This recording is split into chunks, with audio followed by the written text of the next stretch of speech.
여러분 안녕하십니까? 이어서 경남 소식입니다. 담보 가치를 부풀려 부동산 개발업자들에게 부정대출을 해준 한 지역농협 임직원 등 16명이 무더기로 검찰에 송치됐습니다. 부정대출 액수가 90여 원에 이를 것으로 추산되면서 이 조합원들은 부실 채권으로 인한 조합 피해를 우려하고 있습니다. 김소영 기자의 보도입니다. 조합원 수 800여 명에 이르는 경남의 한 지역농협입니다. 경찰은 이 지역농협의 지점장과 대출 담당자, 감정평가사 등을 배임 혐의로 검찰에 송치했습니다. 또 이들로부터 대출을 받은 부동산 개발업자와 가족들도 배임 방조 혐의로 송치했습니다. 이들은 2014년부터 2년 동안 부정대출을 해 조합에 손해를 끼친 혐의를 받고 있습니다. 부동산 개발업자가 가족들 명의로 부동산 매매 계약서를 쓰고 이를 토대로 농협에 대출 신청을 하면 감정평가사가 토지 가격을 산정합니다. 그런데 대출 심사 과정에서 밭이나 임야인 토지를 대지 수준으로 평가해 담보 가치를 부풀리는 방식이었습니다. 그 전답의 그 지역에 있는 저 평균 시세에 맞춰서 감정해서 대출을 해줘야 되는데 국가의 대지 수준으로 실질적으로 감정 평가해서 대출을 해줬다는 거죠. 경찰은 이런 방식으로 90여억 원이 부정대출된 것으로 보고 있습니다. 경찰은 지난 2021년 6월 일부 조합원들로부터 고발장을 접수받아 해당 농협에 대한 압수수색과 계좌 추적을 거쳐 사건을 송치했습니다. 고발장을 낸 조합원들은 부정대출로 채권을 제대로 회수하지 못할 경우 조합 손실액이 50억 원이 넘을 것이라며 피해를 우려하고 있습니다. KBS 뉴스 김소영입니다. 창원시가 시의회 동의도 제대로 받지 않고 애초 협약에 없던 확정 투자비 지급 조항을 만들었던 소식 전해드린 바 있습니다. 시는 이 확정 투자비 조항도 다른 민자 사업과 달리 100% 지급을 주장해 사업이 무산되면 수백억 원을 더 물어줘야 하는 상황이 됐습니다.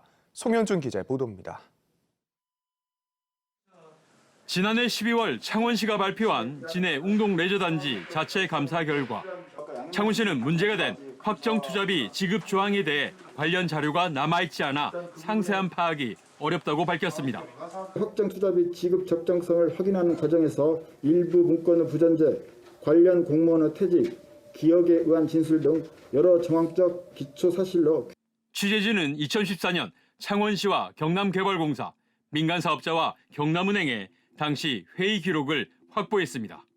민자 사업이 잘못될 경우 민간사업자의 투자비를 얼마까지 보장할 것인지, 즉 확정 투자비 지급을 위해 5차례에 걸쳐 열린 회의였습니다. 당시 3차 회의에서 경남개발공사는 사업자의 잘못으로 사업이 무산될 경우 투자비의 80%를 적용해야 한다고 주장했습니다. 하지만 창원시는 민간사업자의 요구와 같이 투자비 100% 보장을 주장했습니다. 창원시 관계자는 창원시와 경남개발공사는 웅동사업에 직접 투자하지 않았고 민간사업자와 협약 유지를 위해 100% 전액 보장하는 것으로 당시 결정했다고 밝혔습니다. 하지만 당시 정부의 민간 투자 사업 지침에 사업자 투자비 보장 기준은 80%, 실제 마산 로봇랜드도 민간 사업자의 사업비 81.5%를 해지시 지급금으로 보장했습니다. 전쟁이나 혁명 혹은 불가항력적인 자연재해가 이에 해당합니다. 사업 리스크로서 100%까지 해지 지급해야 한다는 것은 상식적인 시각에서 무리한 주장으로 보여집니다. 결국 창원시가 민간 사업자의 요구를 그대로 수용해 정부 지침과 달리 변경한 진해 웅동 레저단지 확정 투자비 조항. 파행을 겪는 진해 웅동 레저단지 사업의 사업 시행자 지정 취소 이후 창원시와 경남개발공사는 이 조항 때문에 수백억 원을 더 물어줘야 할 처지에 놓였습니다. KBS 뉴스 송현준입니다. 진주시가 이전 예정인 진주박물관 터에 국립현대미술관 분관 유치를 추진하고 있습니다. 하지만 정부의 구체적인 사업 계획이 확정되지 않은 데다 자치단체의 경쟁도 치열해 난항이 예상됩니다. 보도에 박기원 기자입니다. 진주성 안에 있는 국립진주박물관을 2027년까지 옛 진주역 터로 이전하는 사업. 이전 사업과 관련된 타당성 재조사 보고서입니다. 박물관 이전으로 진주성 방문객과 유동인구가 줄고 주변 상업시설의 영업과 고용에 부정적인 영향을 미칠 가능성이 높다고 분석합니다. 진주시가 내놓은 해법은 국립현대미술관 분관 유치입니다. 기존 박물관 터에 국립현대미술관 분관을 건립해 수도권과 문화 격차를 줄이고 원도심 공동화도 막겠다는 겁니다. 진주시는 지난달 문화체육관광부를 방문해 미술관 유치를 공식 건의했습니다. 하지만 사업 추진을 낙관할 수 없는 상황입니다. 앞서 창원시가 2년 전 마산 해양신도시에 국립현대미술관 분관을 유치하겠다며 나섰지만 무산된 사례가 있기 때문입니다. 이후 창원시는 지역 특화형 문화시설, 이건희 미술관 분관 유치로 사업 추진을 전환했지만 이마저도 쉽지 않은 상황입니다. 우리가 뭐 하고 안 하고 문제가 아니고 문체부에서 방침이 연락 안 한다 하니 지금 못하고 있는 거거든요. 끝난 거라 봐야지. 현재 국립현대미술관은 기존 서울과 청주 등 4곳에다 2026년 대전에 추가 건립될 예정이며 진주시 외에 대구시와 전북 정읍시 등도 유치 의사를 밝혀 경쟁이 예상됩니다. 더 큰 문제는 정부가 국립현대미술관 분관 추가 건립 계획을 아직 확정하지 않고 있다는 겁니다. 국가 세금을 들여서 하는 건데 걱정한 건지 이제 효율성이 있는지 뭐 이런 거는 검토를 해서 추진을 해야 될 과제라고 생각합니다. 최근 진주박물관 이전 사업도 행정안전부 중앙투자심사에서 반려 통보를 받아 사업 추진에 어려움이 예상되는 진주시. 국립현대미술관 유치와 관련한 구체적 구상을 묻는 KBS의 질문에 진주시는 부처 방문 계획만 밝힐 뿐 언론 인터뷰는 어렵다고 답했습니다. KBS 뉴스 박기훈입니다.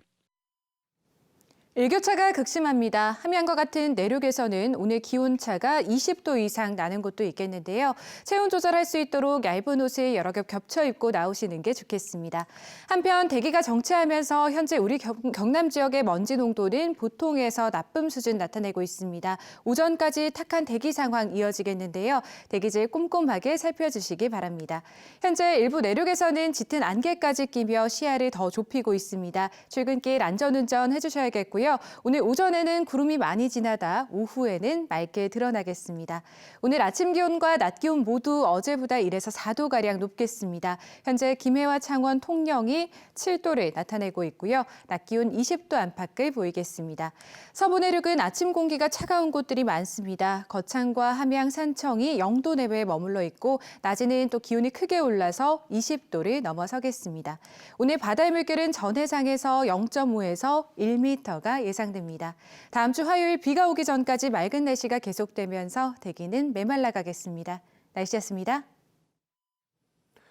어젯밤 9시 20분쯤 사천시 용현면 시청 근처 공터에 주차장 승용차에서 불이 나 출동한 소방대에 의해 20여 분 만에 진화됐습니다.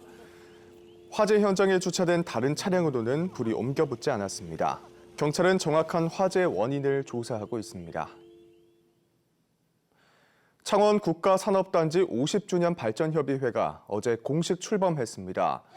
창원 상공회의소와 한국전기연구원 등 산학연 전문가 20명으로 구성된 협의회는 내년 창원 국가산단 50주년을 앞두고 주요 연구 과제를 도출하고 발전 방안 심의 등의 역할을 맡게 됩니다.